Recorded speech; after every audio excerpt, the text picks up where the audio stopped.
நீ என்ன தென்மதுரை அரசாணியா, நெசமாக வந்து இருக்கும் அல்லிராணியா, நான் என்ற எண்ணம் கொண்டு நடக்காதம்மா,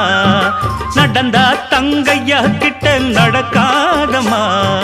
இல்லாதத பொல்லாதது எல்லாருக்கும் சொல்லாது,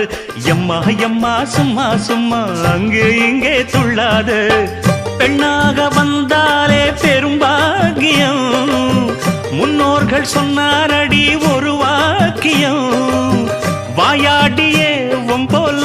பெண்ணாலே பெண்ணின் புகழ் மங்கும் தன்னாலே, பாட்டு படிக்கும் குயிலே உன் பாட்ட நீ பாட்டு ஒயிலே, பூட்டி பூட்டிச்சு வப்பேன் வீட்டு கிளிய ஒன்ன காட்டில் தோரத்தி 2 போட்டு கிறங்க வப்பேன் தந்த